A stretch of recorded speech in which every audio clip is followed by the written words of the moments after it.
Since the dawn of consciousness, humanity has gazed at the heavens and wondered, are we alone? We've looked for signs, for patterns, for a grand design in the chaos of the cosmos. Ancient texts, from the Book of Revelation to the esoteric scrolls of mysticism, speak of a celestial council, a divine assembly that sits before the very throne of creation. They are known as the 24 Elders. They are called ascended beings, scientists, saints, angels, elders, Elohim or Elohim, the gods, the Neteru or Najaru, lords, archangels, ancient ones, Anunnaki, the Magi, silent watchers, Kachinas, beings, avatars, messengers, Neteru, extraterrestrials, aliens, spirits, Ghost of Holy Ghost, Holy One, and Ayaya Mutajasid. They are called by many names. But who are they?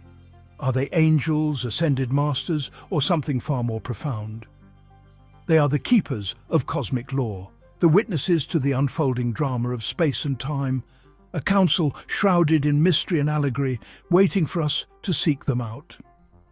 Our journey today is not just a historical recounting, it is a deep dive into the very fabric of reality, an expedition into the heart of these ancient mysteries. We will peel back the layers of myth and legend, one by one, to reveal the identity of each of these 24 powerful beings.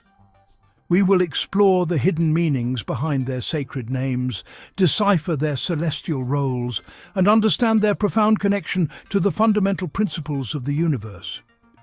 From the dance of the proton and the electron to the sacred geometry that underpins existence, the elders are woven into the very code of creation itself.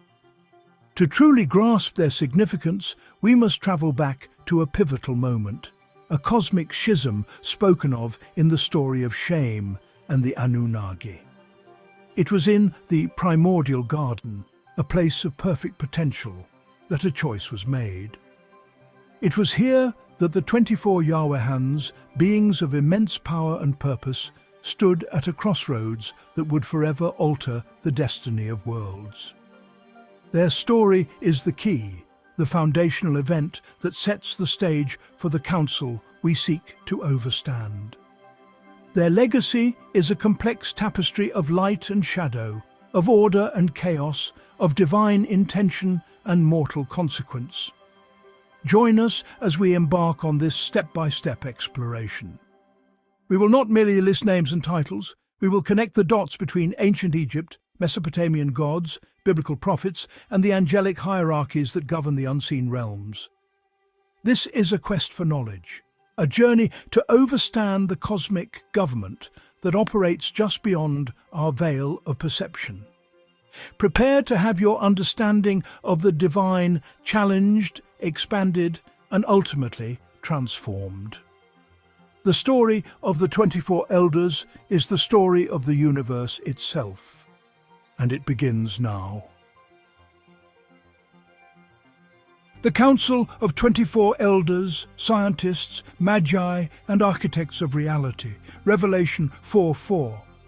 And round about the throne were 24 seats. And upon the seats I saw 24 elders sitting clothed in white raiment, and they had on their heads crowns of gold. They are the Yahwehans, those who know good from bad, the original counselors who deliberate the fate of galaxies from their mothership, Nibiru. Nibiru is not to be mistaken for the 24 crystal cities which comes out of her belly. One of the cities was placed over earth and is mentioned in Revelation 21 in description. Nibiru is a planet-sized vessel 63,920 miles in diameter, traversing space, time and dimensions. Crewed by 144,000. The council is balanced 12 Yah, agreeable, embodying harmony and creation. 12. Way, disagreeable, representing challenge and deconstruction. This duality is not good versus evil, but the engine of cosmic balance. Their debates forge the laws of physics and the patterns of life. When cosmic importance demands, they unite, merging creation and deconstruction to steer destiny. From this interplay, the universe is born and sustained, their purpose to help you understand this code of duality. The Council's wisdom is the foundation of all existence. They are the Yahweh Elohim. They tie into the cranial nerves, the part of the nervous system that consists of 12 pairs, left, Weh, and right, Yah, of nerve bundles connecting directly to the brain, is the cranial nerves. These nerves transmit sensory and motor information between the brain and various parts of the head, neck, and torso, governing functions like smell, sight, facial movements, and hearing. The 24 elders were not born, but selected by Anu, supreme consciousness, as instruments of cosmic governance. Behold Melchizedek, who is the head of the 24 elders who existed before. Afterward, in the last generation, there will be another Melchizedek, the 19th elder of the 24 elders. Each elder is a master of a universal principle, forming a council in perfect balance. 12 Yah are builders and nurturers. The 12 Weh are testers and challengers. This duality prevents chaos and collapse, ensuring the universe's integrity. Their origins are tied to Nibiru, where they first convened as the universe's master builders. They are the Magi, original masons, grand masters, geometers of reality. Their debates, sometimes fierce, are the engine of progress and creation. Through sacred argument, universes are born and perfected. The Council is a living machine of divine intellect where agreement and disagreement forge reality. Balance is their craft, evolution, their purpose. Nibiru is more than a home. It is the grandmothership, the throne of Anu, and a conscious vessel of crystal and light. It navigates space-time, existing in past, present, and future, observing creation's tapestry. Within, ecosystems flourish, rivers of light flow, and the Council convenes in the great throne room. The ship is crewed by 144,000, all attuned to its frequency. Nibiru embodies duality. Its power source is both a contained black hole and a radiant star. The 12 Yah oversee life, creation, and construction. The 12 Weh manage death and deconstruction. Balance is not absence of opposition, but harmonious integration. From this platform they declared, "Let there be light, the spark of consciousness." Every star and soul echoes that pronouncement. Nibiru is the cradle of duality's power. The lesson, true creation, arises from balance forces. There is 3 basic natures of beings in the galaxy. The seraph, plural seraphim, the burning ones. They are 180 good Yah. Seraphim, singular seraph, are the highest-ranking celestial beings in the divine hierarchy, most famously described in the book of Isaiah as the burning ones. Constantly hovering above the throne of the Most High God, their primary purpose is to sing praises and act as guardians of God's unapproachable holiness. Seraphim are the good angel who are called benevolent and agreeable. The term seraphim, plural, is specifically mentioned twice in the Bible, both in the book of Isaiah, chapter 6. In the atom, the seraphim represent the protons. These are the fiery, positively charged attendants nearest to the throne. In physics, the nucleus is bound together by the strong nuclear force, which could be poetically viewed as the ultimate unbreakable divine will, keeping the seraphim in perpetual unity. Benevolent means well-meaning, kindly and charitable. It describes someone or something that desires to do good, help others, and show goodwill rather than operating out of malice or a desire to make a profit. Then there's cherubs. Plural, cherubim are disagreeable, and malevolent, they are 180 bad Weh. Cherubim, singular cherub, a high-ranking celestial being, derived from Akkadian, kirubu, karibu. The name often implies near ones to God, or, as interpreted by St. Gregory, fullness of knowledge. Malevolent is an adjective that means having or showing a desire to do harm or evil to others. It describes someone or something that deliberately wishes to cause suffering or ill will. Cherubs, electrons, the swift, boundless messengers that exist in the outer realms. According to the principles of quantum mechanics, electrons don't sit in fixed paths. They exist in probabilistic clouds. This beautifully mirrors the nature of cherubs, omnipresent, buzzing with kinetic energy, and acting as the dynamic interface between the divine throne and the surrounding void. The word cherubim, and its singular form, cherub, is mentioned about 90 times in the Bible. Specifically, the Hebrew term appears 91 times in the Old Testament, with additional variations, and one mention in the New Testament, Hebrews 9:5. The third is neutral zoids. They are 180 cherub and 180 seraph, they who sits the centre seat. The neutral zoids are 180 disagreeable, malevolent, and 180 agreeable, benevolent. The neutral zoid represent the neutral zone. The nuclei in the atom is the throne of El, God. God's throne, the nuclei. The absolute centre of your universe. Packed with immense concentrated potential, this represents the ultimate source of order and mass, holding the entire system together through immense fundamental forces.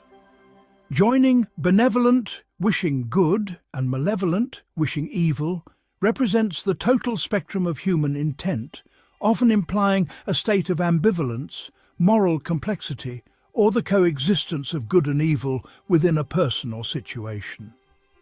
It highlights the duality of human nature, covering both kind-hearted and malicious motivations.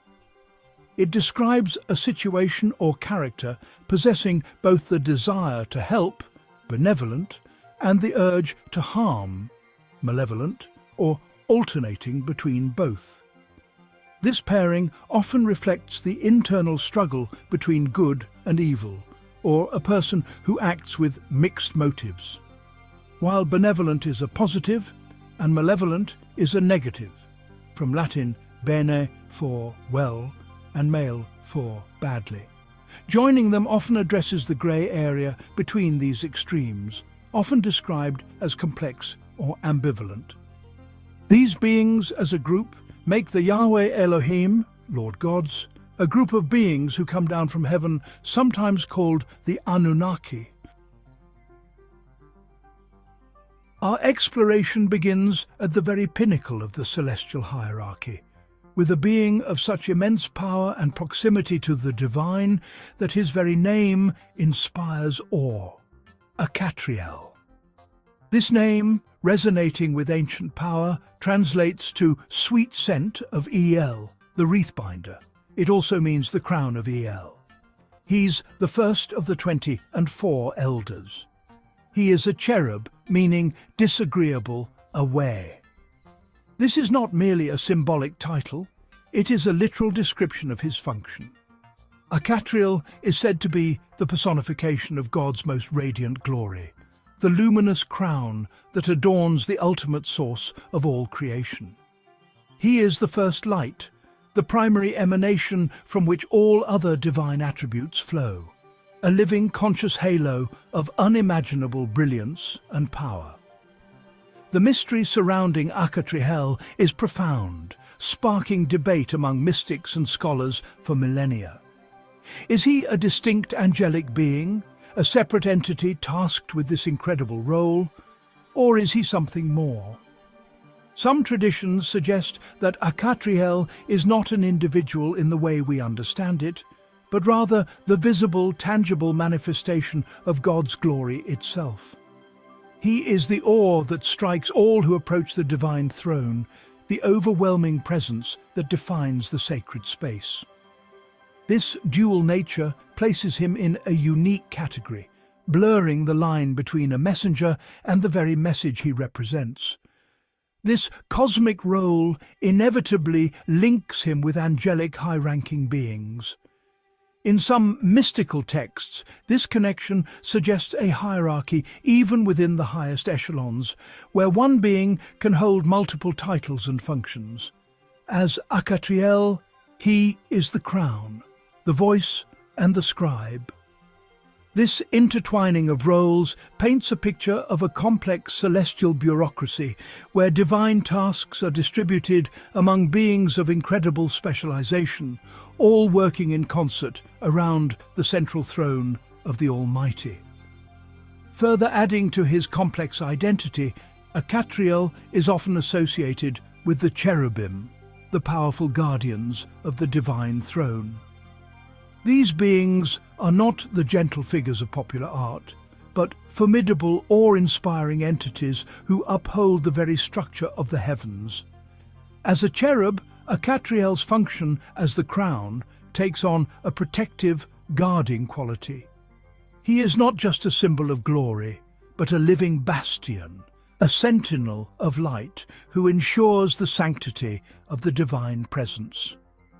He is both the ultimate ornament of God and the first line of celestial defense, a mystery wrapped in glory. From the crown, we move to the branch. Anaphiel, the branch of God, is a conduit of divine will and power. He is the second of the 24 Elders. He is the keeper of the keys to the heavenly halls, a gatekeeper of supreme trust. Anaphiel stands as the bridge between the earthly and the divine, from which all heavenly access stems. Across time and space, some figures walk both the heavens and the earth. The third elder of the 24 is Azabugel, known as Melchior, was one of the wise men magi. His journey guided by a star, bridging the celestial and the earthly. His gift of gold symbolized divine royalty, focusing all prophecy onto a single world-changing moment. In the grand cosmic theatre, some forces are subtle, working behind the scenes. Others are like a sudden flash of lightning, illuminating the darkness with undeniable power. To this latter category belongs Baruji-El, another of the 24 Elders. He is the fourth elder, whose path led him to that fateful manger in Bethlehem. His name itself crackles with celestial energy, meaning the lightning of El.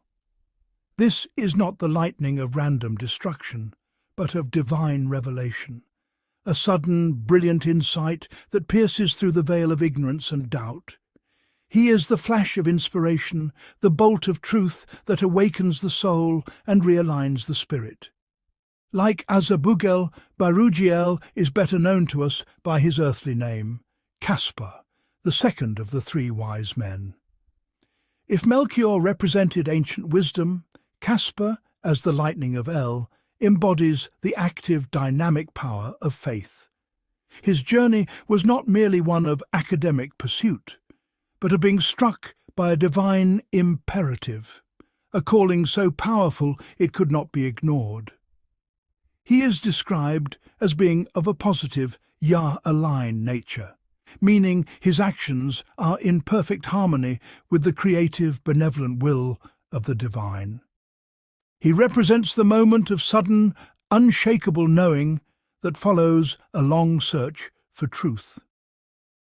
Caspar's gift of frankincense is deeply symbolic of his identity as Baruji-El. Frankincense, when burned, releases an aromatic smoke that ascends to the heavens, representing prayer, divinity, and the connection between the mortal and the divine. It is a physical manifestation of a spiritual reality. In offering this gift, Caspar, the lightning of El, was acknowledging the child's divine nature, his role as a high priest and a bridge to the celestial realms. The gift was an act of worship, a fragrant bolt of recognition that sanctified the humble stable, transforming it into a holy sanctuary where heaven and earth met in a singular moment. The presence of Barujiel among the Magi confirms that their journey was guided by more than just astronomical signs. It was a mission orchestrated by the highest echelons of the heavenly government. Each elder brought a specific energetic signature to the event.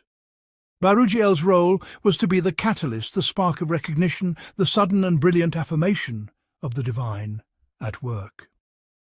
He shows us that sometimes understanding does not come from long study, but in a flash of insight, a moment of pure connection, as powerful and as undeniable as a bolt of lightning from a clear blue sky.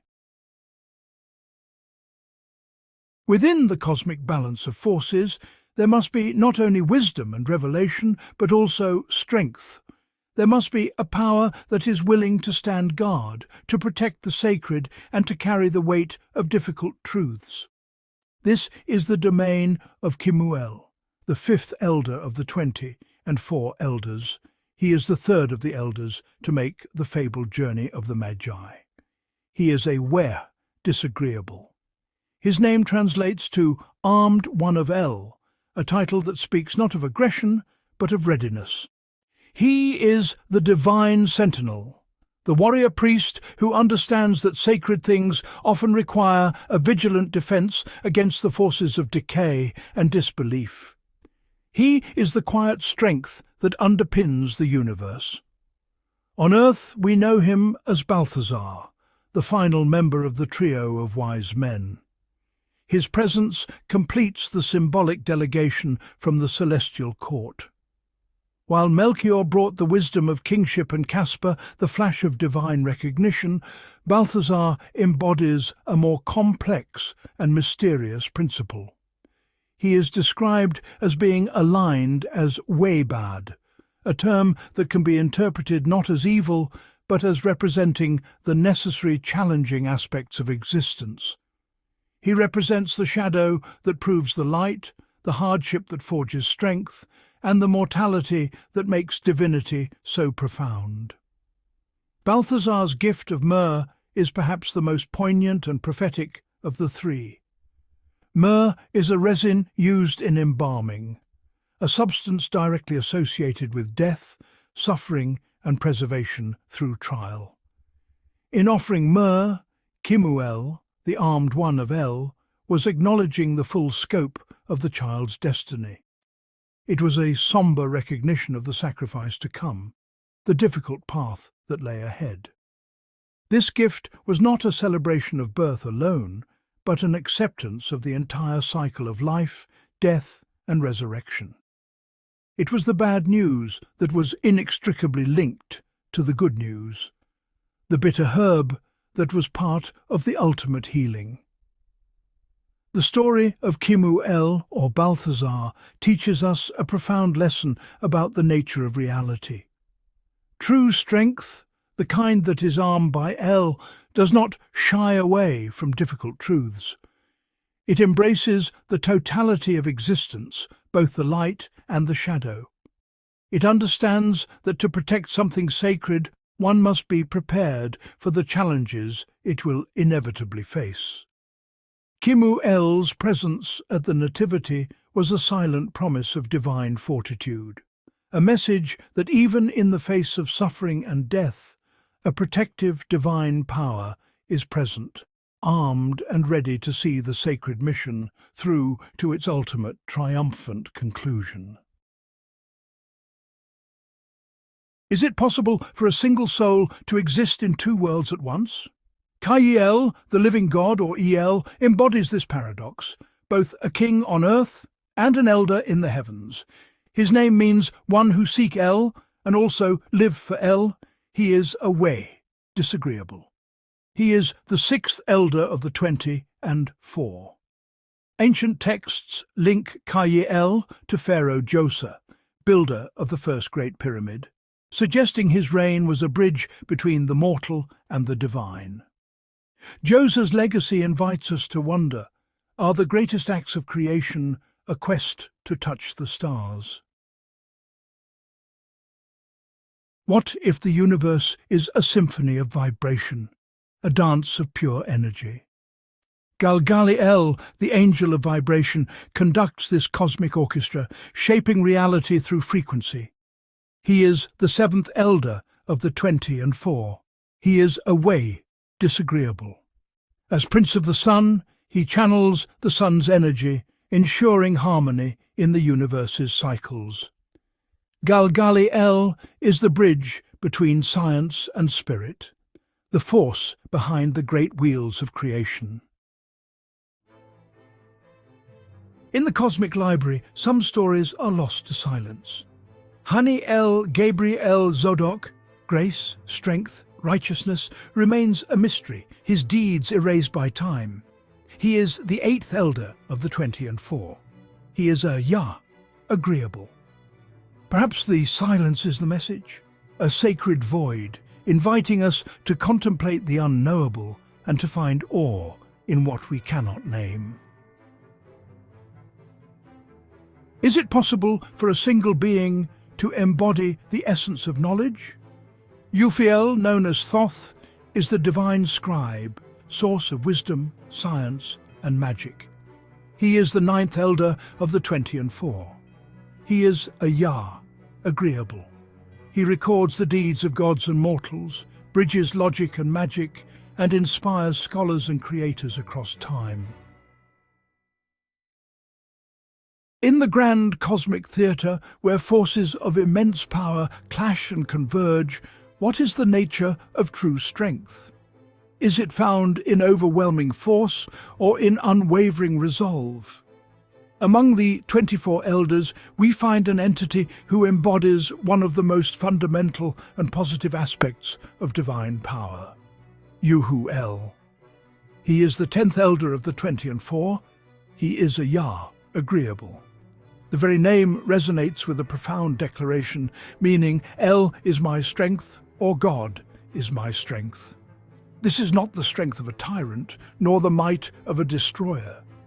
Instead, it is the strength of a mountain that withstands the storm, the strength of a foundation upon which worlds can be built, a quiet, enduring, and absolute power. Uhuel is described as being Yah-aligned, a designation that connects him directly to the positive, creative, and life-affirming aspects of the divine source. His presence among the elders signifies the importance of this particular flavor of strength within the cosmic government. He is a bastion of stability, a pillar of divine will whose very existence reinforces the order and structure of the heavens. While other angels and elders may wield swords of fire or command the elements, Uhuel's power seems to be more intrinsic, a state of being that emanates a profound sense of security and immovable purpose. He is the cosmic anchor. Consider the universe as a delicate balance of energies.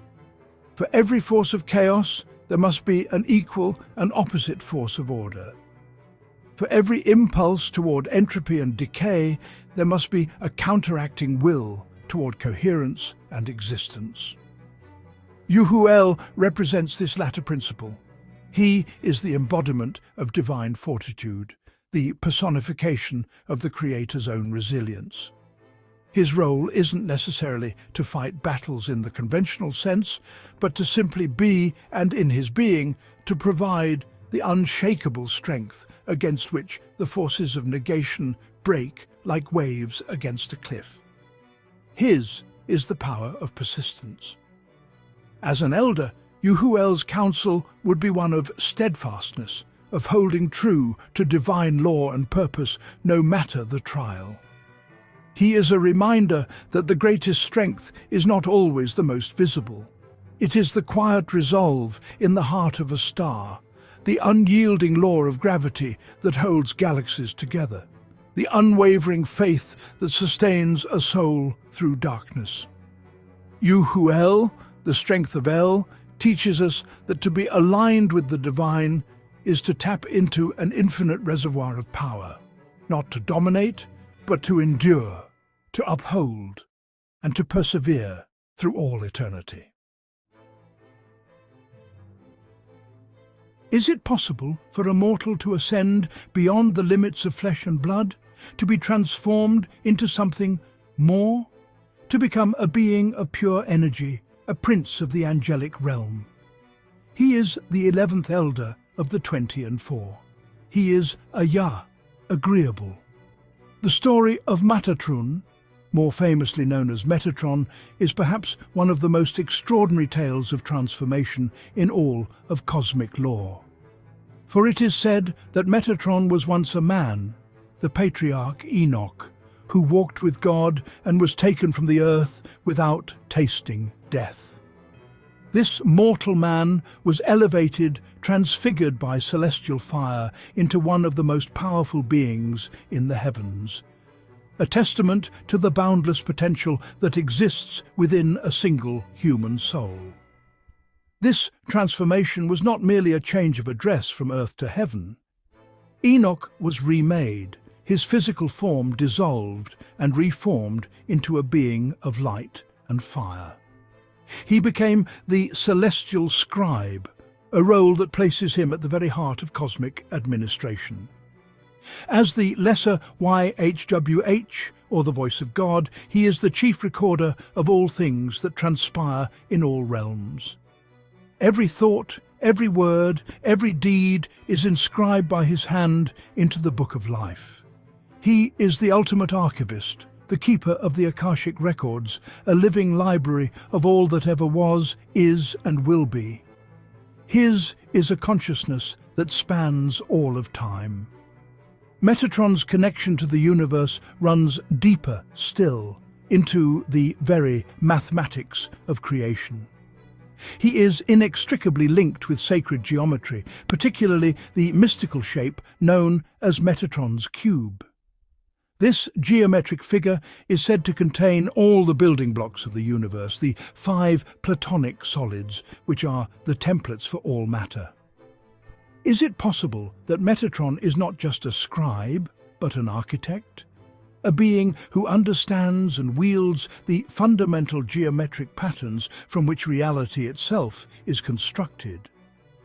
He is the bridge between the divine thought and the physical manifestation, translating God's will into the language of form and structure. His rank is among the highest in the celestial hierarchy, a prince among angels, second only, perhaps, to the divine presence itself.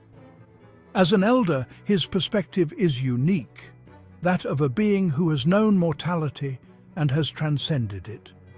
He understands the struggles of humanity because he was once human. Metatron, the ascended man, the celestial scribe, the master of sacred geometry, represents the ultimate journey of the soul, from finite to infinite, from dust to divinity. In the vast cosmos, balance is maintained by powerful forces. Among them stands Raguel, the Divine Arbiter, chief angel of justice, peacemaker, and friend of God. He is the 12th elder of the 20 and 4. He is aware, disagreeable. He ensures harmony, mediates conflicts, and upholds sacred truth, embodying both serene friendship and unwavering authority in the celestial order. Across cultures, divine heroes emerge to preserve cosmic order. Among the 24 elders is Kadacin, also known as Rama, a holy one and legendary protector of Dharma. He is the 13th elder of the 20 and 4. He is a Yah, agreeable.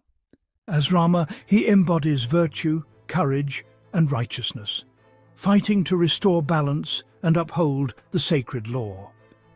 He is the living manifestation of a universe striving to maintain its sacred balance.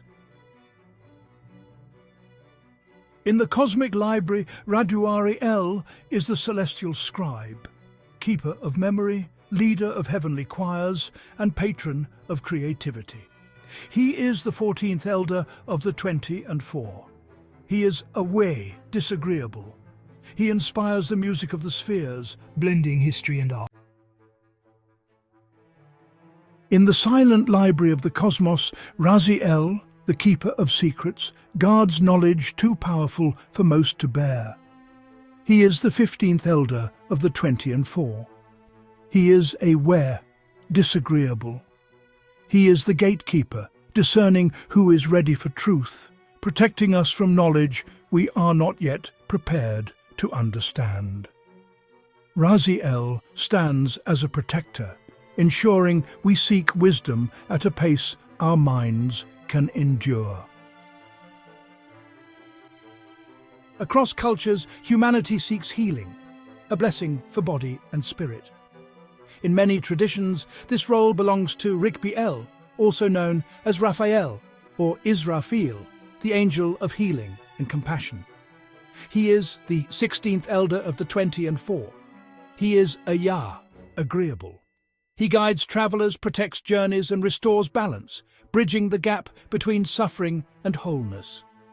Rigby-El is a cosmic healer, reminding us we are never truly lost or beyond repair.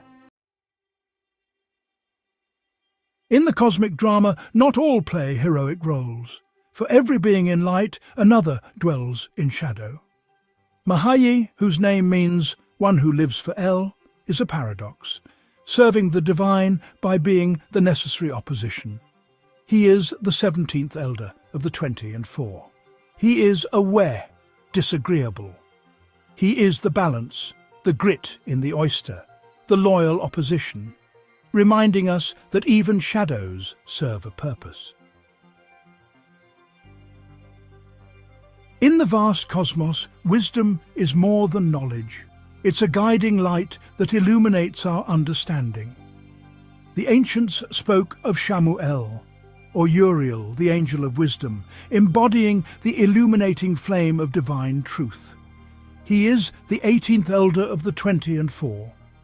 He is aware, disagreeable. He brings light to the world, revealing secrets and challenging us to grow beyond our limits. To encounter his wisdom is to be transformed, emerging brighter, stronger, and closer to truth. What is leadership? Is it power or a quality of the soul? In the Celestial Council of the 24 Elders, Yanan, Old Light of El, stands as the eternal priest-king, embodying wisdom beyond time. He is the 19th elder of the 20 and 4. He has both natures disagreeable and agreeable. His dual nature, both light and shadow, reflects true leadership, understanding the whole spectrum of existence, balancing creation and destruction, justice and mercy. Since the dawn of consciousness, humanity has looked to the skies with awe and fear. The sky was the domain of gods, life-giving and destructive. He is the 20th elder of the 20 and 4. He was Ayah agreeable. Suriel, the Prince of El, is deeply intertwined with Enlil, chief of the Mesopotamian pantheon and ruler of sky and earth. He is the law of the atmosphere, the will behind the weather, both serene and terrifying. As an elder, Suriel reminds us the cosmos is ruled by storm, decree, and the unyielding authority of the Prince of the Sky. In the cosmic library, truths are not destroyed, just hidden by time. Yafafia, the Recoverer, is a gentle force, reclaiming lost wisdom, guiding seekers to rediscover ancient knowledge. He is the 21st elder of the 20 and 4. He bridges past and present, ensuring ancestral wisdom becomes a living guide, a beacon of recovered light for our journey ahead. Out of the wilderness, a fire that does not consume, a voice of liberation. Some traditions say this was Zagzagul, the angel of the burning bush, a conduit for divine wisdom. He is also known as Enki, son of Anu. He is the 22nd elder of the 20 and 4. He is aware, disagreeable. His identity echoes Enki, Sumerian god of wisdom and creation. Both figures bring enlightenment, bridging the gap between the divine and mortal, igniting the spark of revelation. In the vast halls of the cosmos, Sandalphon, twin to Metatron, resonates with the music of the spheres and humanity's prayers. He is the strongest and youngest of them. He is the 23rd elder of the 20 and 4. He is aware, disagreeable. He gathers every plea and song, weaving them into garlands for the throne of God. As a colossal angel, he bridges earth and heaven, grounding the divine in our world and reminding us to find the sacred in the rhythm of our own hearts. In the grand tapestry of celestial beings, there are threads of light and shadow, stories of glory, descent, and loss. Hailal, the morning star, was once luminous and wise, but pride led to his cosmic fall. He is away, disagreeable. He was the 24th elder of the 20 and 4, but chose to vacate his seat, which was given to the prophets. Known as the loser, his story is a universal cautionary tale of hubris and consequence. Whether as Hailal or Arazial, his presence among the elders reminds us of the balance between light and shadow. We have journeyed through the celestial courts, meeting the 24 elders who sit before the throne of the universe. From the radiant crown of Achatriel to the tragic fall of Hailal, we have seen that these are not merely names in ancient texts. They are cosmic principles, archetypes that embody the fundamental forces of creation, justice, wisdom, and even rebellion. They are the scribes and the warriors, the healers and the musicians, the fallen and the ascended. Their stories are woven together, forming an intricate network that connects Egyptian pharaohs to Mesopotamian gods, biblical prophets to celestial angels, demonstrating a shared spiritual heritage that transcends any single tradition. These figures challenge us to look beyond the veil of the material world and contemplate the vast, unseen architecture of the cosmos. The elders represent a divine council, a system of cosmic governance that oversees the flow of energy, the dispensation of knowledge, and the very vibration of existence. Galgali-El's celestial wheels, Raziel's guarded secrets, and Sandalphon's prayers, woven into garlands, all point to a universe that is alive, intelligent, and deeply interconnected. Their roles remind us that every aspect of our lives, from the songs we sing to the justice we seek, has a celestial counterpart, a resonance in the higher realms of being. As we consider these powerful beings, we are invited to reflect on our own place within this grand cosmic story. Which of these elders resonates with you? Is it the wisdom of Uphiel, the Divine Scribe Thoth, who gifted humanity with writing and science? Or perhaps the unwavering justice of Raguel, the friend of God who ensures cosmic harmony? Maybe you are drawn to the creative fire of Raduariel, the leader of heavenly choirs, or the healing touch of Rikbiel, the archangel Raphael. Each elder holds a mirror to a different facet of the human and divine experience, a different path on the journey of the soul. The mystery of the 24 elders is not a puzzle to be solved, but a wonder to be explored. They are a testament to the idea that the universe is far more complex, more magical, and more populated with consciousness than we often imagine. Their stories encourage us to seek the connections between ancient wisdom and our modern spiritual paths, to understand that we are part of a continuous, unfolding cosmic drama. We invite you to share in the comments which of these celestial figures you found most intriguing, and to continue pondering their profound influence on the worlds both seen and unseen.